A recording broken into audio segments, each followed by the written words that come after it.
This is Danielle Byington, your instructor for Literary Heritage Online. I'm going to do a quick video for you to go over the visual response assignment. So let me share my screen with you. In D2L, in content, you can look at the actual visual response prompt right here. So like I said in the first video, everything you're ever going to need for the class is in content. If you come down here in the middle, towards the middle, you have visual response prompts. Now you have two samples. You have a sample that has the whole, everything is in one document. And then I showed the second example because when I go over the guidelines in a moment, you'll see why. You have to submit work that is both in the form of visual response, like visual art, and also you are submitting a piece of writing. So depending on the way that you try to submit the visual art part, people have different situations with getting Dropbox to accept that. You can try it in all one file as a PDF. That tends to work for about, I don't know, 70, 75% of people. But if you made it in a certain kind of like a free art app on your phone or something, or you took a picture of a stick figure drawing you did on notebook paper, depending on what the source is, that's going to affect your submission process. Just kind of keep playing with that, and I promise you can get it to submit. It's a little different for everyone, but just be patient when you are submitting it that first time.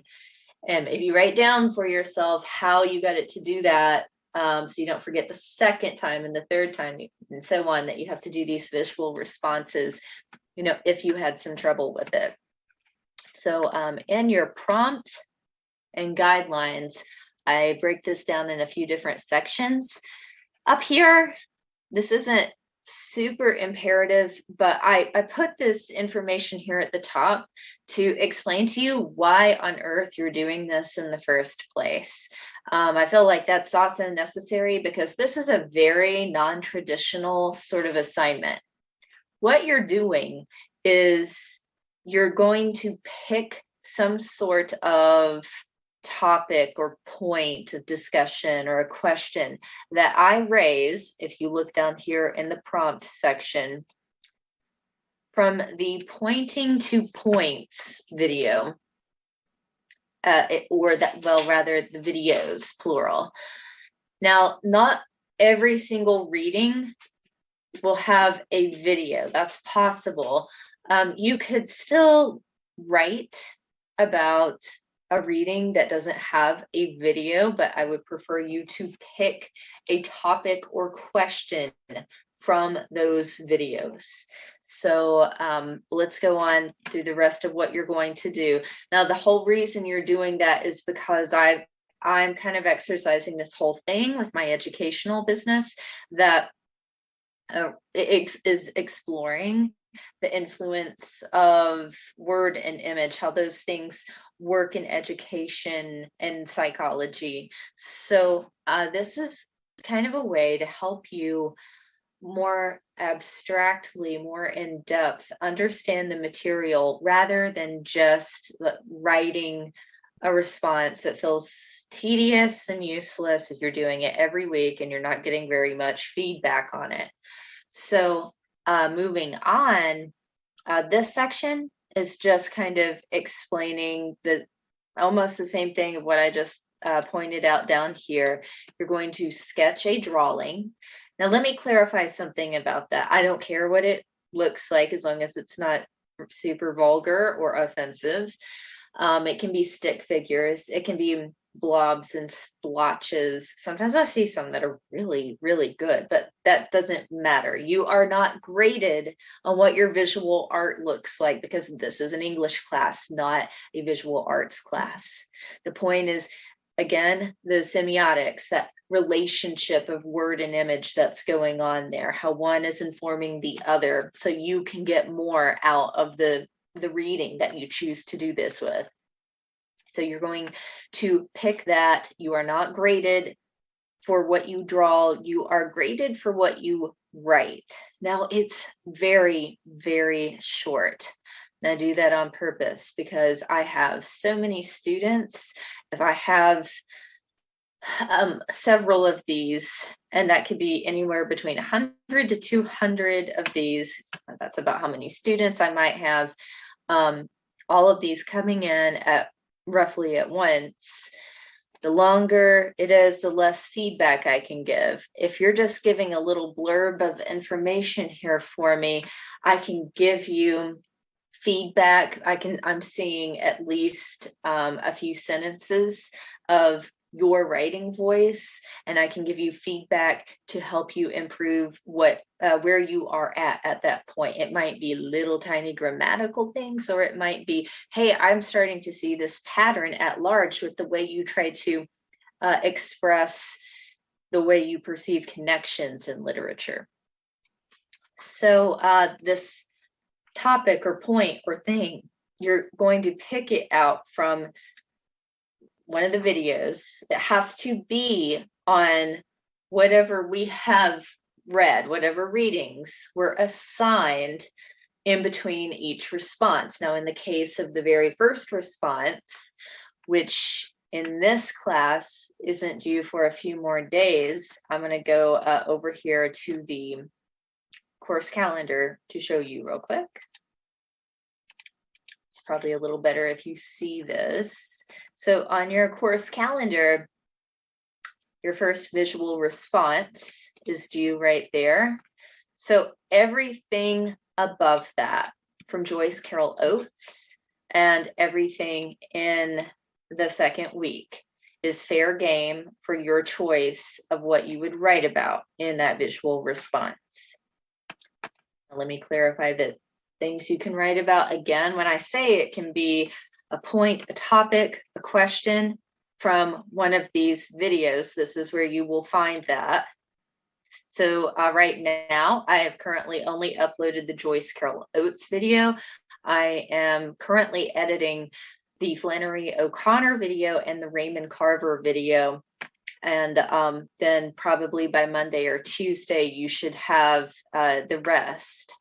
So when you need to look at those, you will click on them in this module. Now, going back to that visual response prompt, you can pick one topic, point, question from the videos, but you could also take one from one video and another from another video, or if it happens to be a reading that didn't get a video, take an idea from that reading and do a compare contrast. I'm okay with that too. I just want you to stick with those things, and you can elaborate on it a little bit, but by sticking with those things, I feel like you're going to be able to strengthen the way you analytically approach looking at literature, because I break it down as civics, science, and culture every time. You will see that pattern. Okay, once you have your writing and you have your picture, and remember, you're going to write just that very short word count there. It's just a little blurb. Make sure you follow the guidelines for submitting it in MLA formatting.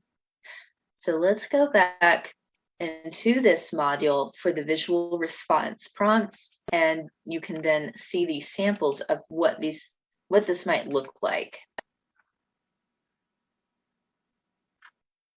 So this is an MLA formatting, but this is what it should look like. You have 4 lines of information, your name, my name, the course name, the due date. Up here in the upper left corner, you should give it a title that is centered, and then give your little blurb. And obviously that's not much at all, but keep it formal. It's not a text message, it's still an assignment. If you scroll on down here, you can see all they did was draw a little bit of landscape here. You can put some words in it. I have students that do that a lot, like they feel like they have to diagram it. This must be a lot of health science students. So that's all this is. It is really as simple as that.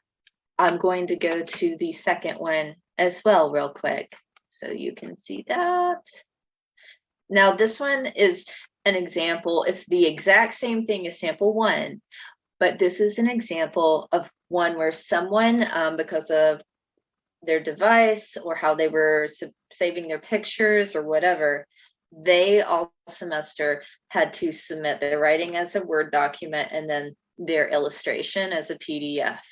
Sometimes students just choose to do that. It's totally up to you. So this is just the writing. So again, you see this is in MLA formatting, the information in the upper left-hand corner, the centered title, and then a little blurb. And so they wrote about Sappho, and I think this person used a sort of stick figure, relevant to stick figures sort of imagery. So it's someone praying to the goddess Sappho, such as that poem depicts. You'll see that when we get there. And the person that the speaker is thinking of. So I'm going to have a video at some point where we're going to talk about a little more of that psychology of the word and image relationship and how that's influencing the work you do in this class. So I think that's all I need to cover for you with the visual responses. Let me check your content tab again real quick.